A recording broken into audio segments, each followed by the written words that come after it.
Jagtial municipality పరిధిలోని లింగంపేట మరియు దరూర్ గ్రామాలను ఆకస్మికంగా తనిఖీ చేశారు deputy DM and HO doctor N Srinivas. శుక్రవారం డ్రై డేను పురస్కరించుకుని ఆకస్మికంగా తనిఖీ చేసినట్లు ఆయన తెలిపారు. లింగంపేట గ్రామంలో కొబ్బరి బొండాలు, కొబ్బరి చిప్పలు ఎక్కువ మొత్తంలో నిల్వ ఉండటం, దరూర్ గ్రామంలో ఎక్కువ మొత్తంలో టైర్లలో నీరు నిల్వ ఉండటం గమనించారని, ఈ సందర్భంగా ఆయన మాట్లాడుతూ కేవలం శుక్రవారం మాత్రమే కాకుండా ప్రతిరోజు డ్రై డేగా పాటించారని, ఆరోగ్య కార్యకర్తలు మరియు ఆశా కార్యకర్తలు ఇంటింటి సర్వేలో భాగంగా వారి ఇంటి పరిసరాల్లో నీటి నిల్వలు ఉండకుండా ప్రజలకు అవగాహన కలిగించారు ఆయన పేర్కొన్నారు. ముఖ్యంగా కూలర్లు, వాడి పడేసిన పాత టైర్లు, కొబ్బరి బొండాలు, ప్లాస్టిక్ గ్లాసులు మొదలగు వాటిలో కొంచెం వాటర్ నిల్వ ఉన్నా అందులో దోమలు గుడ్లు పెట్టి అభివృద్ధి చెందుతాయని తెలిపారు. దోమలు పెరగడానికి అవకాశం లేకుండా ఎప్పటికప్పుడు నిల్వ ఉన్న నీటిని పారబోయాలని ఆయన ప్రజలకు అవగాహన కల్పించారు.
నమస్కారం.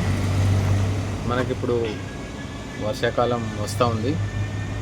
సో దాంట్లో మనకు కొన్ని రకాల జబ్బులు లైక్ మలేరియా కానీ, డెంగ్యూ కానీ, చికెన్ గున్యా వచ్చే అవకాశం ఉంది.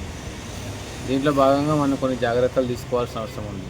మెయిన్గా మనం ఇవన్నీ జబ్బులు అవాయిడ్ చేయాలంటే ఏంటంటే వాటర్ స్టాగ్నేషన్ కాకుండా చూసుకోవాలి. సో వాటర్ ఎక్కడ కూడా ఆగకుండా, పర్టికులర్లీ మంచినీళ్ళు వాటర్, రెయిన్ వాటర్ ఎక్కడ ఆగకుండా చూసుకోవాల్సిన అవసరం ఉంది.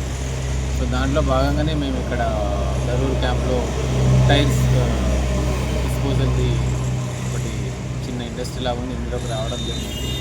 సో అక్కడ వాళ్ళతో మాట్లాడడం జరిగింది. మెయిన్ ఏంటంటే వాటర్ ఆగొద్దని చెప్తున్నాము. టైర్లలో పర్టికులర్లీ టైర్లు కానీ, కుండలు కానీ, కూలర్లు కానీ, వాడి పడేసిన వాటర్ బాటిల్స్, తర్వాత ప్లాస్టిక్ గ్లాసెస్, తర్వాత సైకిల్ సంబంధించిన ఈ హోల్డింగ్ డబ్బాలు, తర్వాత ఏదైనా ఒక కంటైనర్, ఒక షీట్ అనుకోండి, ఒక ప్లాస్టిక్ షీటు, ఇట్లా ఎందులో కూడా వాటర్ ఆగకుండా చూసుకుంటే ఖచ్చితంగా దోమలు వీటిపైన గుడ్లు పెట్టవు. గుడ్లు పెట్టిన వారం రోజుల లోపల అది లార్వా ప్యూపా నుంచి ఒక అడల్ట్ దోమగా మారి ఆ చుట్టుపక్కల 100 నుంచి 150 మీటర్ల వరకు కూడా పుట్టే అవకాశం ఉంది. దాని ద్వారా డెంగ్యూ కానీ, మలేరియా కానీ, చికెన్ గున్యా వచ్చే అవకాశం ఉంది. సో అందరినీ పబ్లిక్ రిక్వెస్ట్ చేసేది ఏంటంటే వాటర్ ఎక్కడా కూడా ఆగకుండా చూసుకోండి. ఈ కంటైనర్స్ అన్నీ కూడా వారానికి ఒకసారి కనీసం ఎవాక్యువేట్ చేయాల్సిన అవసరం ఉంది. ప్లాస్టిక్ని కూడా ఎంకరేజ్ చేయకండి. ప్లాస్టిక్ కంటైనర్స్ వాడకండి. ఆ ప్లాస్టిక్ కంటైనర్స్ వాడినా కూడా ప్రాపర్గా డిస్పోజ్ చేయండి. ఈ మూతలు ప్రాపర్గా తడి చెత్త, పొడి చెత్త లాగా చేసి వాటిని అందరికీ డిస్పోజ్ చేయాల్సిన అవసరం ఉంది. సో నీళ్ళు ఆగకుండా చూసుకోండి. ఆగిన ఎంత ఎక్కువ వాటర్ ఆగితే అంత ఎక్కువ రోజులు ఆగితే అంత ఎక్కువగా మీకు దోమలు గుడ్లు పెట్టే అవకాశం ఉంది. సో కంటైనర్స్ అనేది అందరూ కూడా బాధ్యతగా స్వీకరించి only health department, line department officials, స్టాఫే కాకుండా పబ్లిక్ కూడా మీ ఇళ్లలో వాటర్ ఆగకుండా చూసుకుంటే ఖచ్చితంగా మనకు ఇది ఇక్కడి నుంచి మనము ఇబ్బంది పడకుంటాం. డెంగ్యూలో మన 2024 కనుక చూసుకుంటే మన జిల్లాలో 297 కేసుల దాకా రావడం జరిగింది. లాస్ట్ ఇయర్ ఎన్ని జాగ్రత్తలు తీసుకున్నాము, వాటర్ కంటైనర్స్ని ఎవాక్యువేట్ చేయడము, పర్సనల్ ప్రొటెక్టివ్ మెజర్ యూజ్ చేయడము, రెగ్యులర్గా టెస్ట్ చేయడం ద్వారా మనము ఈ కేసెస్ని 27కి పరిమితం చేయడం జరిగింది. ఈ సంవత్సరం కూడా అందరూ ప్రజల సహకారంతో, అధికారుల సహకారంతో ఖచ్చితంగా డెంగ్యూ కేసెస్ని మన జిల్లాలో లేకుండా చేయడానికి అందరూ సహకరిస్తారని కోరుతున్నాను. Thank you.